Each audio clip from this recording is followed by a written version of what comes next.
Olá galerinha, tudo bom com vocês? Olha só, nós já falamos em algumas aulas anteriores aí sobre polinômios, né? Principalmente divisão de polinômios. Hoje vamos dar sequência, aprender mais algumas coisas sobre esse universo dos polinômios ainda, não é isso? Nós aprendemos como calcular a divisão pelo método da chave, usando brioche. Só que às vezes o enunciado ele nos pede alguma coisa que não tem necessidade de calcular. Certo? Por exemplo, ele pede o resto da divisão e a gente calcula até mesmo o quociente. Não havia necessidade de encontrar o quociente, porque ele queria apenas o resto, certo? Então nós temos um teorema, com isso aqui como teorema do resto, aonde eu encontro apenas o resto. Então a gente precisa o seguinte, se o enunciado pede apenas o resto da divisão, ou se aquele polinômio ele é divisível por um outro polinômio, eu não preciso fazer todo aquele cálculo que eu fazia. Eu vou direto no que ele está nos perguntando. Se está perguntando apenas o resto ou se é divisível, eu vou usar o teorema do resto, certo? Então a gente tem algo específico para isso agora. Vamos lá comigo? Olha só, o que o teorema nos fala?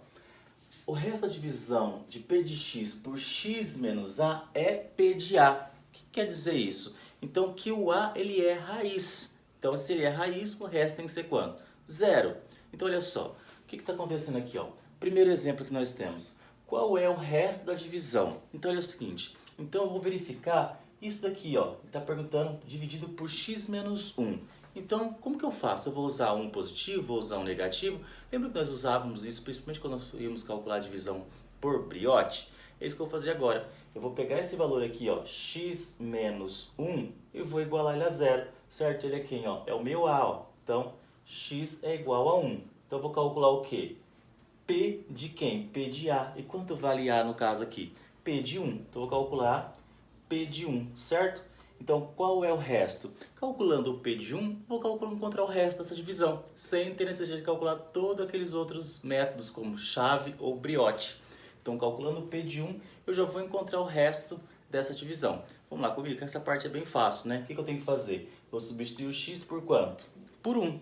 Então, nós temos aqui, ó, 3 vezes 1 elevado à quarta, menos 1 elevado ao cubo, mais 2. Então, nós temos 3 vezes 1 elevado à quarta, 1 menos 1 elevado ao cubo, 1 mais 2. 3 vezes 1, 3. Resolvendo aqui, ó, vai dar mais 1, certo? Então, eu tenho o quê? 4. Então, ele está perguntando o seguinte, ó, qual é o resto? Quem é o resto para mim? O resto é 4, sem ter necessidade de ficar calculando o brioche ou pelo método da chave. Então, quando ele perguntar o resto da divisão, eu já fui direto no resto da divisão desse polinômio. Fácil, né? O teorema do resto é bem tranquilo, bem utilizado em alguns exercícios. Vamos para um segundo exemplo? Olha só. Verifique se esse polinômio ele é divisível. Para ele ser divisível, o resto tem que ser zero. Então, eu vou calcular o resto. Se o resto for zero, vou falar que ele é divisível. Se o resto não for zero, ele não é divisível, ok? Então, o que eu vou fazer? Ó? Vou pegar esse polinômio aqui, ó, x mais 2, e vou igualar a zero. Quer dizer, no caso, eu tenho x igual a menos 2. Vou fazer a mesma coisa que nós fizemos no exemplo anterior. Eu vou substituir o x por menos 2. Então, vou calcular o quê? P de menos 2. Nós temos o quê? Menos 2 elevado à quinta potência, menos 2, certo? Negativo elevado ao cubo, mais 2. Todo número negativo elevado a um expoente par é positivo, mas elevado a um expoente ímpar, negativo. Então eu vou ter menos 2 elevado à quinta potência, 2 vezes 2, 4, 8, 16, 32. Menos 32, menos menos 2 elevado à oitava potência dá menos 8, certo? Só que com o menos está fora, vai ficar o quê?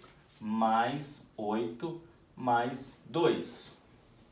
Menos 32 mais 10, eu vou ter o quê? Menos 22. Bom, verifique se ele é divisível. Para ele ser divisível, o resto tinha que dar quanto? Tinha que dar zero. Como o resto não deu zero, ele não é divisível, nesse caso aqui, certo? Então, usar o teorema do resto para encontrar se ele é divisível ou não, ou até mesmo encontrar o resto do polinômio, é bem simples, né? Nós temos mais um teorema para ver hoje ainda. Vamos lá comigo? Galerinha, como eu já falei para vocês, nós temos mais um teorema para estudar hoje, né? Qual é o nosso teorema agora? Olha só. Teorema de D'Alembert, certo? Teorema de D'Alembert. Olha só, ele é bem simples também. O que a definição fala pra gente?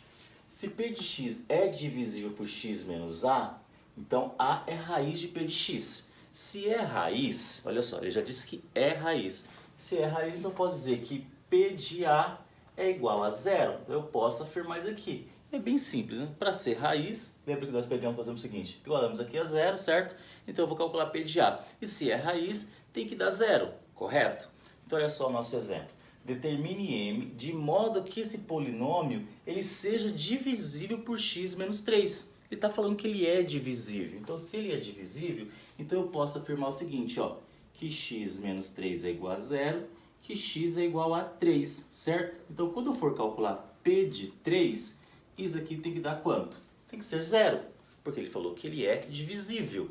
Então é o seguinte, ó, eu vou calcular P de 3 em cima de quê? Em cima desse polinômio que eu tenho aqui, ó. Então vai ficar o quê? P de... Não precisa nem colocar o P no caso aqui, né? Vai ficar o quê? 3 elevado ao cubo menos 4 vezes 3 elevado ao quadrado mais m vezes 3 menos 5, isso é igual a zero. Por que nesse caso agora eu estou igual a zero? Porque ele falou que ele é divisível. E eu preciso encontrar o valor de m. Vamos lá. 3 elevado ao cubo, 3 vezes 3, 9 vezes 3, 27. Então tem 27 menos 4 vezes 9 mais, vou colocar aqui já, ó, 3m menos 5 igual a zero, certo? Eu tenho 27 menos 4 vezes 9, eu tenho 36, mais 3m menos 5 igual a zero. 27 menos 36, eu vou ter menos 9, certo? Menos 9 aqui, ó, mais 3m menos 5 igual a zero. Dando sequência, eu tenho 3m menos 9 com menos 5, eu vou ter menos 14. Vai para o outro lado, mais 14, certo? Aqui, ó, 14. Nesse caso, m é igual a 14 sobre 3. Está aqui a nossa solução. Algo bem simples, né? Encontramos o valor de m. Ah, mas deu uma fração, precisa dividir? Não tem necessidade, a não ser que fosse uma questão de múltipla escolha e ele desse um número decimal, certo? Mas está em fração, não tem problema sobre ter ali pra gente. Bem simples o teorema, não é isso? Os dois teoremas bem fáceis pra gente concluir essa parte aí de polinômios. Espero que vocês tenham sucesso, entendido toda a matéria e que a gente possa fazer os próximos exercícios aqui pra frente. Abraço, galera, e até o nosso próximo vídeo.